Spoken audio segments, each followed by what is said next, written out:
তেখেতে এক প্ৰকাৰে ভাবুকি প্ৰদান কৰিছে। এই কেছ ফাইল কৰিম, জেলত পঠিয়াম।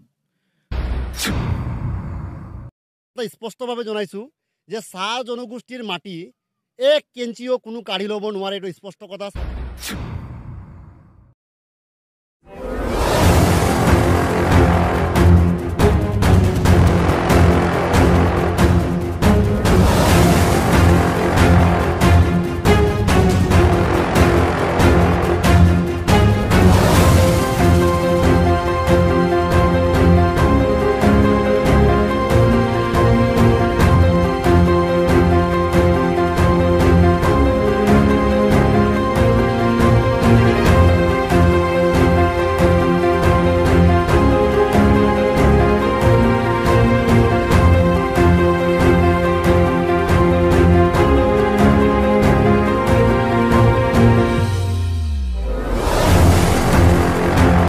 জনতাৰ সেৱা কৰাৰ প্ৰতিশ্ৰুতিৰে বিধায়কৰ গাঁতি দখল কৰি মন্ত্ৰী হোৱা বোকাখাতৰ বিধায়ক তথা মন্ত্ৰী অতুল বৰাই স্বয়ং দৰিদ্ৰ জনতাৰ মাটি কাঢ়ি লোৱাৰ চেষ্টা কৰাৰ অভিযোগ তুলিছে কাজিৰঙা ৰঙাজানৰ একাংশ ৰাইজে। আনকি জনতাৰ অনুমতি অবিহনে মাটি কাঢ়ি নিবলৈ দিয়া নহব বুলি দাবী কৰাৰ বাবে ৰাজ্যিক বিজেপিৰ এগৰাকী নেতাক স্বয়ং মন্ত্ৰী অতুল বৰাই জেলত সুমুৱাই থোৱাৰ ভাবুকি প্ৰদান কৰাক লৈ উত্তাল হৈ পৰিছে কাজিৰঙাৰ ৰঙাজান এলেকা।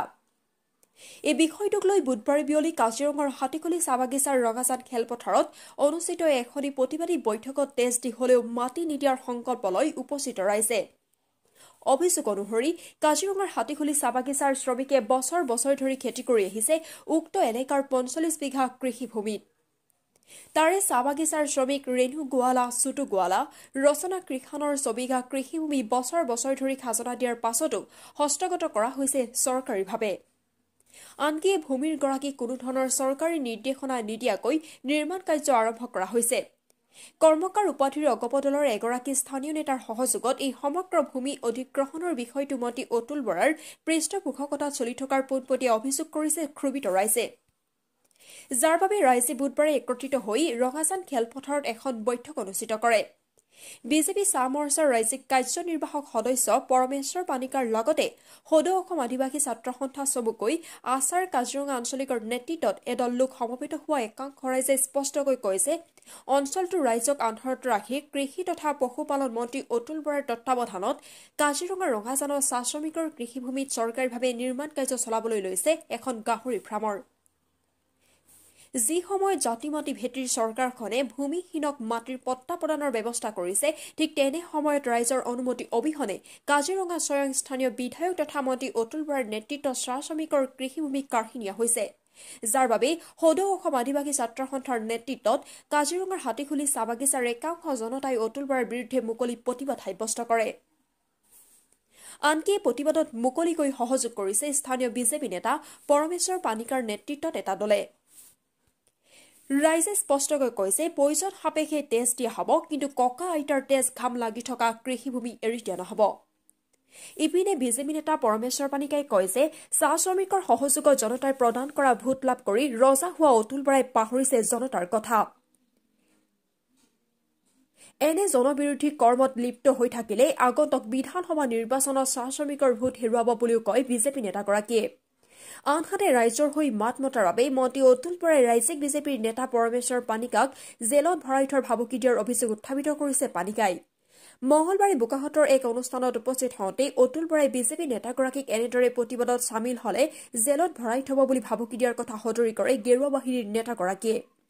ইফালে বিজেপি নেতাগৰাকীয়ে স্পষ্টকৈ কয় যে অতুল বৰাই যদি চাহ শ্ৰমিকৰ ভোটৰ প্ৰয়োজন নাই বুলি ভাবি চাহ শ্ৰমিকসকলৰ মাটি ভেটি কাঢ়ি লোৱাৰ সিদ্ধান্ত লৈছে, তেন্তে চাহ শ্ৰমিকসকলে ২০২১ নিৰ্বাচন উচিত প্ৰত্যুত্তৰ জনাব।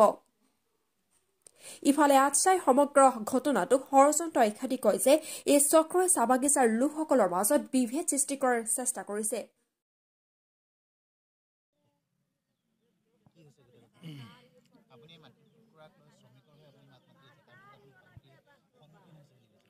হয়, যোৱাকালি আমি বোকাখাত সমষ্টিৰ মাননীয় কৃষিমন্ত্ৰী মহোদয়ক আমি মাটিটোৰ বিষয়ে লগ কৰিব গৈছিলোঁ।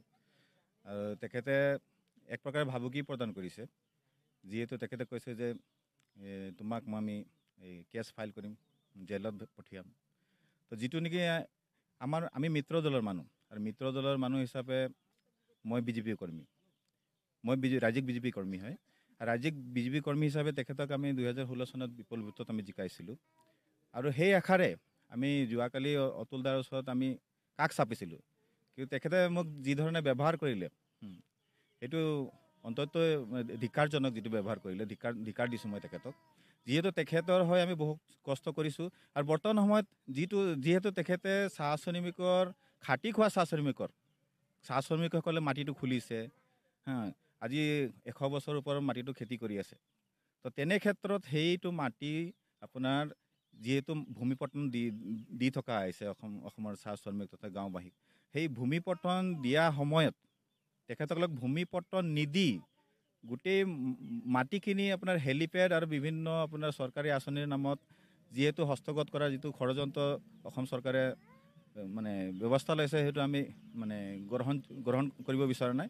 আৰু আমি সৰ্বানন্দ সোণোৱাল তথা হিমন্ত বিশ্ব শৰ্মা মহোদয়ক মই অনুৰোধ জনাব বিচাৰিছোঁ, অতি শীঘ্ৰে বিষয়টোৰ ওপৰত তদন্ত কৰি চাহ শ্ৰমিকক ভূমিপট্টন দিয়াৰ ব্যৱস্থা কৰক।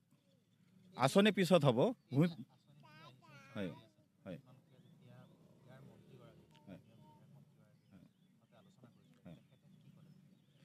তেখেতে কৈছে যে এইটো কিবা ফিগাৰী ফাৰ্মৰ কথা কৈ আছে, কোনোবাই NGOৰ কথা কৈ আছে। যিহেতুকে কোন NGO হয়, কোন ফিগাৰী হয়, এতিয়ালৈকে আমি ৰাইজ অৱগত নহয়।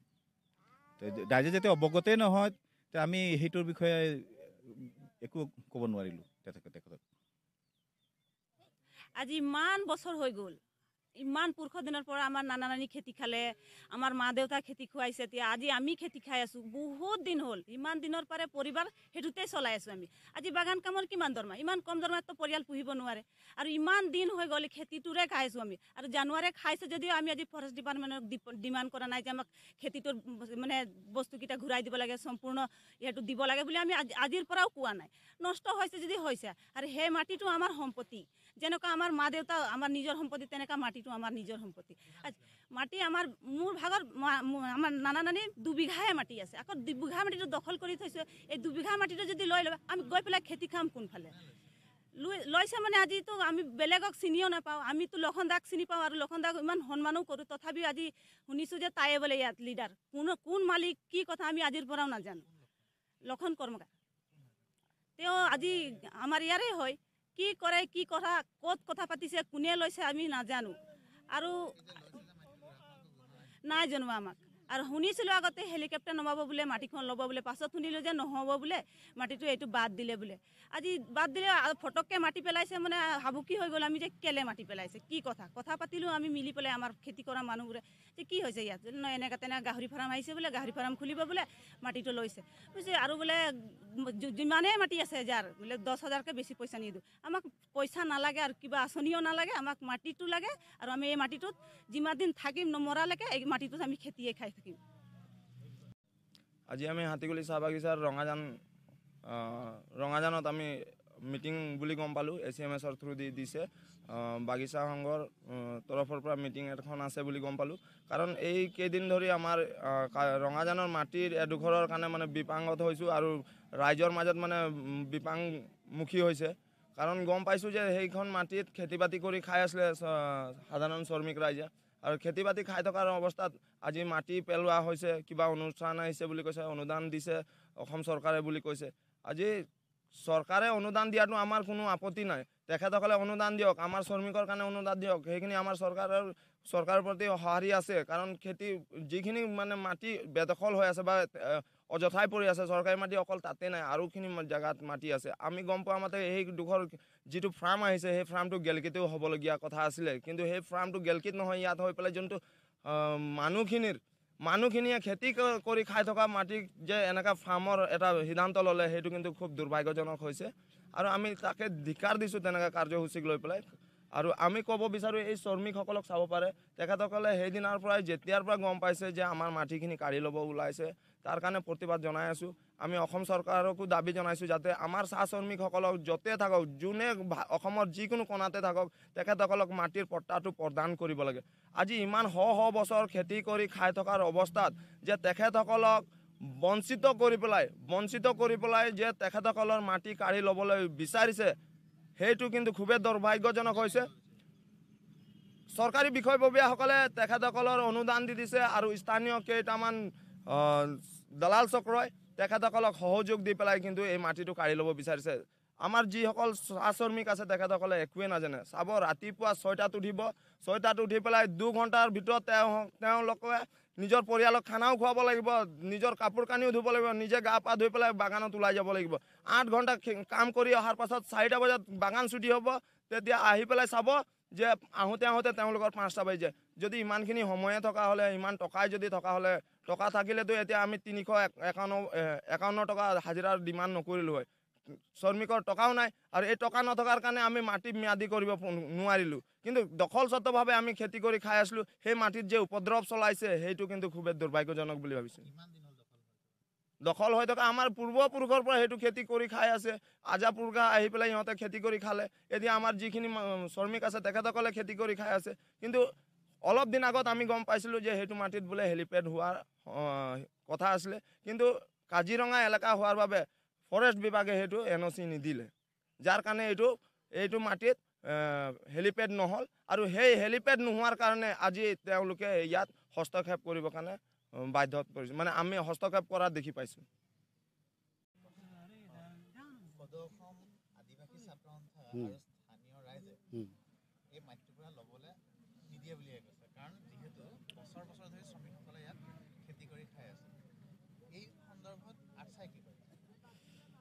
সদৌ অসম আদিবাসী ছাত্ৰ সন্থা আৰু আপোনালোকে যিটো কথা প্ৰসংগ ওলাইছে, আমি নাজানো কোন আদিবাসী ছাত্ৰ সন্থা।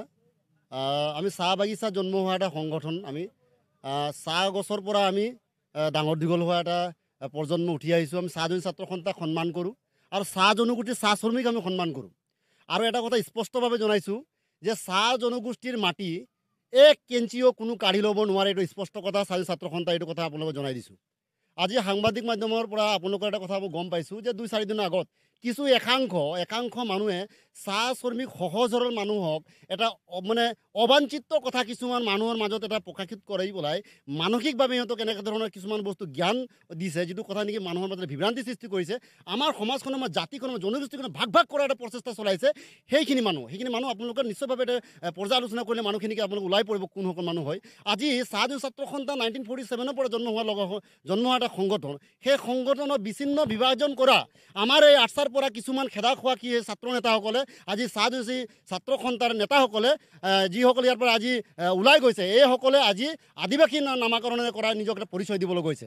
আমি তাত কোনো ধৰণৰ আমি বক্তব্য নাৰাখোঁ। আমাৰ এটা কথা আছে যে চাহ শ্ৰমিকসকলৰ কথা যিটো ওলাইছে, আমি 4 দিনৰ পিছত আমি এটা কথা গম পাইছোঁ যে চাহ শ্ৰমিকসকলৰ মাটি ইয়াৰ পৰা কাঢ়ি লোৱা হৈছে। আমি এই কথা কেতিয়াও নামানো। অসম চৰকাৰৰ মাননীয় সৰ্বানন্দ সোণোৱাল ডাঙৰীয়াক আমি এটা কথা আহ্বান জনাইছোঁ যে আমি বিগত কাৰ্যকালৰ পৰাই বিগত সময়ৰ পৰাই আমাৰ চাহ ছাত্ৰ সন্থাই এটাই দাবী জনাইছোঁ যে চাহ শ্ৰমিকৰ মাটি কোনো পক্ষে যাতে কাঢ়ি ল'ব নোৱাৰে। আৰু এটাই যি নেকি আপোনালোকৰ মাধ্যমেদি আজি গম পাইছোঁ যে হাতীকুলি ৰঙাজানৰ সমীপত যিটো মাটিৰ কথা উল্লেখ হৈছে, আমি সৰজমিন তদন্ত কৰি পেলাই গম পাইছোঁ যে সেই মাটিটো চৰকাৰী মাটি বুলি পেলাই আমাৰ তাত গোটেই মণ্ডল চাৰ্কুল বিষয়া তাত উপস্থিত থাকি পেলাই মাটিটোৰ গোটেই তদন্ত এটা প্ৰক্ৰিয়া আৰম্ভ কৰিছে। আমি এটা কথা তাত স্পষ্ট কৈছোঁ যে যিসকল মানুহৰ মাটি চৰকাৰীভাৱে তাত থকা নাম উল্লেখ হৈছে, সেই মানুহসকলৰ নামাকৰণ নামত আবণ্টন পটা ঘোষণা কৰিব লাগে। আৰু যদি আবণ্টন পটা দিয়াৰ পিছত সেই মানুহসকলৰ পৰা যদি মাটিটো যদি তেখেতলোকে যদি উন্নয়নৰ কাৰণে যদি চৰকাৰে যদি ব্যৱহাৰ কৰিব বিচাৰিছে, তেতিয়া সম্পূৰ্ণভাৱে চৰকাৰীভাৱে যিটো নেকি তাৰ নীতি নিৰ্ধাৰণ যিটো ক্ষতিপূৰণ মানে তাৰ যিটো পেকেজ, সেই পেকেজটো কিন্তু মানুহক দিয়াৰ ব্যৱস্থা কৰিব লাগে। তাৰ পিছতে সেই মাটিটো কিন্তু কোনো উন্নয়নমূলক কামৰ কথা চৰকাৰে চিন্তা কৰিব পাৰিব। কথা কিন্তু আমি জনাই দিছোঁ। ইয়াত কোনো ধৰণৰ ৰাজনীতিকৰ কথা, ইয়াত কোনো ষড়যন্ত্ৰৰ কথা কিন্তু ইয়াত নাহে। এই কথা মই আপোনালোক জনাই দিছোঁ। Laview Resort, Kaziranga. For assistance and bookings, talk to 8822231163. This news is sponsored by United 21 Hotel and Resort, Kaziranga. For assistance and bookings, talk to 81700 11344.